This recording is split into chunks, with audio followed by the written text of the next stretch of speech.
शाह रहे पनि नरहे पनि उनको इतिहास बनिसक्यो नि। अब मोर्निङ सो द डेज भनेको यही हो। यदि 30 वर्ष अगाडि बालन शाहको जस्तो कदम लिएको हुन्थ्यो भने 30 वर्षमा त हामीले एउटा पद्धति बसाइसकेको हुन्थ्यो। हिजो बालन शाहलाई चाहिँ सबैतिरबाट आक्रमण गर्ने यिनीहरू नै होइनन्। सडक भनेको चाहिँ हिँड्नको लागि हो, सडक भनेको सामान बेच्नको लागि होइन भन्ने कुरा सम्म पनि गर्नको लागि हामीले बालन शाह पर्खिनु पर्यो। यही होइन कुरो। अब नगरपालिकामै कस्तो आक्रमण थियो त बालन शाहमाथि। न्यू रोड बनाउँछु भनेको थियो, वडा अध्यक्षहरू अनसन बस्थे। चुनौती त बालन शाहलाई पनि छ नि त। जो भित्र स्वार्थ हुन्छ त्यो कहिले पनि हिम्मतिलो हुन सक्दैन। शेरबहादुर देउपा लौरो टेकेर 80 वर्षको उमेरमा पनि काङ्ग्रेसको नेतृत्व गर्दै थिए र त्यसपछि उनले त्यो ठाउँमा आफ्नो स्वास्नीलाई अगाडि सार्ने सोचिराखेका थिए। कहाँ अमृत बोरा, कहाँ महेश बस्नेत, कहाँ अष्टलक्ष्मी, कहाँ कोमल ओली। कोमल ओली आउनु हुने, बालन शाह आउनु नहुने किन?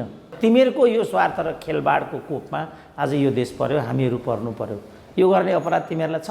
राजनीति तिमीहरूको बपौती हो, दलहरू तिमीहरूको निजी हो, प्राली हो दल। एको लज्जा परित्यागते सर्वत्र विजयी भए त्यो नाङ्गा बाबा आउने नि त। मन्त्री परिषदले गरेको नीतिगत निर्णयमा कुनै अदालतमा प्रश्न उठाउन पाइने छैन। राजतन्त्र हो र। राजाको छोरो युवराज हुनु र नेताको छोरो उत्तराधिकारी हुनुमा के फरक छ? रानी पटरानी हुनु र राजाई स्वास्नी पटरानी हुनु र नेताई स्वास्नी राष्ट्रपति हुनुको बिचमा के फरक छ मलाई भनिदिनु त। दुईचोटि राष्ट्रपति भएर पनि उनीहरूलाई पुग्दो रहेनछ। फलस्वरूप एमालेको यो हाल भयो। सबभन्दा राम्रो यी पार्टीहरू विघटित हुनुमै कल्याण हुन्छ। विद्या भण्डारीका लागि एमाले किन चाहियो जबकि त्यो पार्टी सुभाङ नेम्बाङको हुँदैन भने? आफू न्यायाधीश हुँदा ललिता निवास निजीको भनेर फैसला गर्ने, आफू रिटायर भएपछि त्यो पालुवाटार चाहिँ सरकारी आवास हो भन्दै हिँड्ने लाजै नलाग्ने नि त यिनीहरूलाई। अहिले सबै बालन शाहको जय जयकारमा चाहिँ जुटिराखेका छन्। बरु अहिलेको सरकार वामपन्थी हो, किनभने उसले चाहिँ कुनै पनि सरकारी काम कारबाहीहरू होटलमा नगर्नु, कार्यालयमै गर्नु इत्यादि भनेको भने वामपन्थ भनेको के हो? प्रो पिपुल प्रो नेसन, सादा जीवन उच्च विचार। त्यही भने वामपन्थ भनेको। केपी ओलीमा त्यो छ त? अहिलेलाई उनीहरूलाई चाहिँ अद्वितीय म्यान्डेट छ।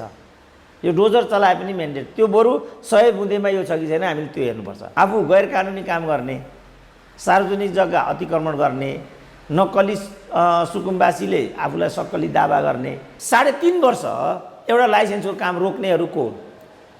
यस्तालाई त टुनखेलमा ल्याएर फाँसी दिए पनि कम हुन्छ। अख्तियारका ठुल्ठुला हाकिम र न्यायाधीशहरू डरलाग्दा अन्तर्वार्ताहरू दिँदै हिँडिरहेको म देख्दाखेरि छक्क पर्छु। न्यायाधीशहरूको एउटा चाहिँ आचार संहिता र एउटा गोपनीयताको एउटा जवाबदेहिता हुँदैन। उनीहरूको चाहिँ नेपालीहरू यति अनैतिक म कल्पनै गर्न सक्दिनँ क्या।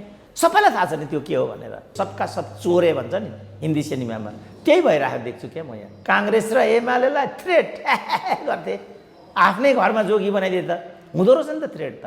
भिडियो हेरिसकेपछि तपाईँलाई कस्तो लाग्यो, जस्तो लाग्यो आफ्नो कमेन्ट चाहिँ कमेन्ट बक्समा छोड्नुहोला।